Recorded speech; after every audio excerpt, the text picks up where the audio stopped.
Picture two metro areas in the same state. Same tax rate, same weather, similar cost of living. One of them is quietly adding 10,000 people a year. The other is quietly losing them. And you're about to tell me the difference isn't one of the usual suspects. It's something people moving there aren't even thinking about consciously? Exactly. The difference is the type of entrepreneurship that dominates each city. And the people moving are reading that signal even if they can't name it. This is the Cause and Effect Show. Let's get started.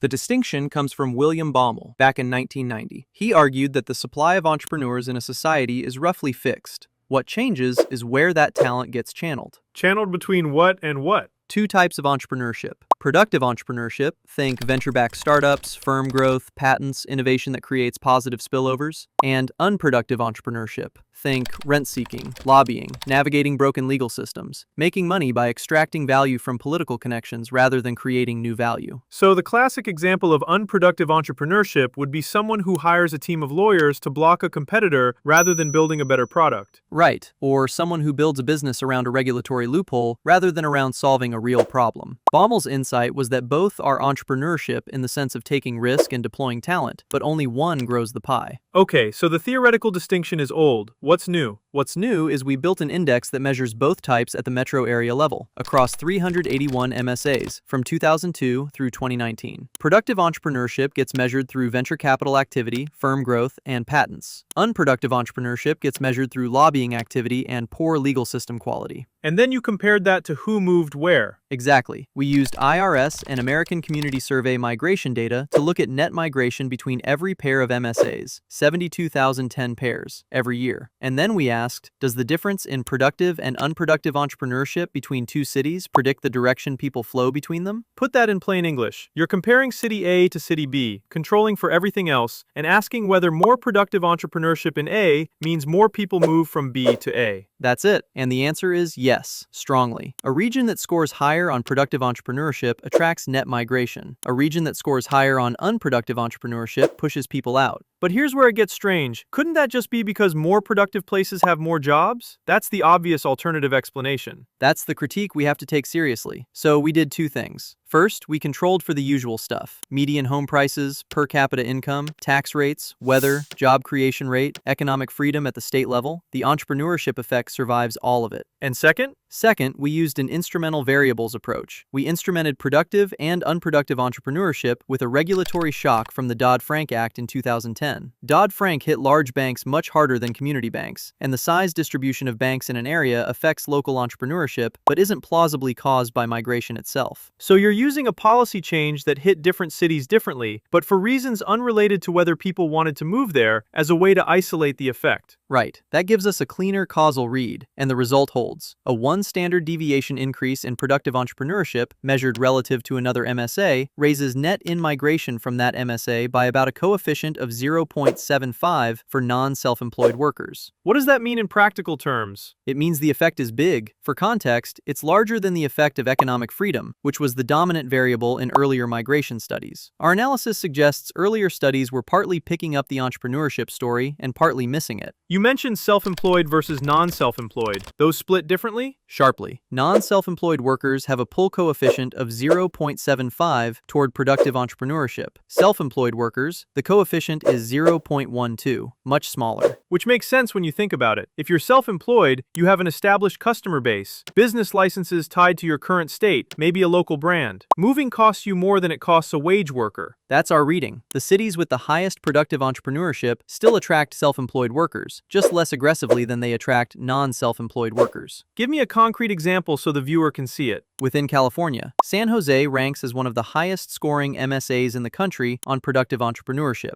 Sacramento, Los Angeles, and San Francisco all score meaningfully lower on the Net Productive Entrepreneurship Index. Even San Francisco ranks lower than San Jose? Yes, and that's what this index catches that other measures miss. San Francisco has plenty of entrepreneurial activity, but the mix between productive and unproductive is different than San Jose's, and the migration pattern tracks that mix. So within a single state, with the same tax rate and similar climate, the composition of entrepreneurship predicts flows. And the Midwest story is the mirror image. Detroit, Cleveland, Chicago, metros that have lost the most people to other metros during our sample.